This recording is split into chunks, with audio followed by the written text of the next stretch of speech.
செய்றாங்க. பெண்களும் தொழில் முனைவராக உருவாக வேண்டும் என்பதற்காக இந்த ஆண்டு மட்டும் இந்த நிதியாண்டுல 1,00,000 பெண் தொழில் முனைவர்களுக்கு 2,50,000 கோடி ரூபாய் வங்கி கடன் வழங்கப்படும் என்று அறிவித்து அதை நடைமுறைப்படுத்த போகிற ஆட்சி திமுக ஆட்சி.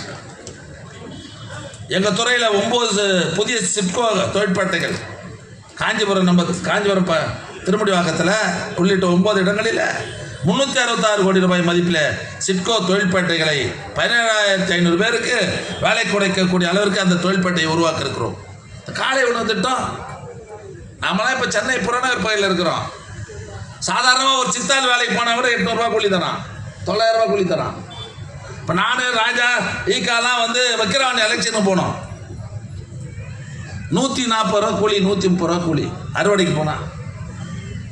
அது தினமும் வேலை இருக்காது, வாரத்துக்கு 2 நாள் தான் இருக்கும். டெய்லி குழந்தைங்களை ஸ்கூலுக்கு அனுப்பும்போது என்ன பண்ணுவாங்க, பட்னியாக தான் அனுப்புவாங்க. பட்னியாக போகிற அந்த குழந்தை படிக்குமா? இல்லை வாத்தியார் சொல்றது அந்த குழந்தை மூளையில் ஏறுமா? மக்கா தான் போவோம். ஆக இதை உணர்ந்த நம்முடைய தலைவர் அவர்கள் தமிழ்நாடு முழுவதும் எவ்வளோ தொடக்கப்பள்ளி இருக்குது கணக்கு எடுத்தார், எவ்வளோ மாணவர்கள் படிக்கிறான்னு கணக்கு எடுத்தார். 21 லட்சம் குழந்தைகள் படிக்கிறான்னு கணக்கு வந்தது. 21 லட்சம் குழந்தைகளுக்கும் காலை உணவு திட்டத்துக்காக 600 கோடி ரூபாய் ஒதுக்கீடு செய்து இன்னைக்கு நாடு முழுவதும் காலை உணவு தருகிற ஒரே ஆட்சி திமுக ஆட்சி இல்லையா? சொல்லுங்க பார்க்கலாம். இந்த ஆண்டு மட்டும் 600 கோடி ரூபாய் அதற்காக இந்த நிதியாண்டுல ஒதுக்கி தந்திருக்கிற தலைவர் நம்முடைய முதல்வர்.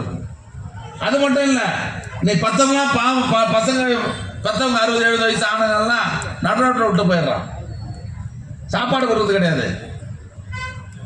அப்பேற்பட்ட பெரியவங்களை பாதுகாப்பதற்காக அன்பு சோலை மையங்கள் உருவாக்கப்படும்.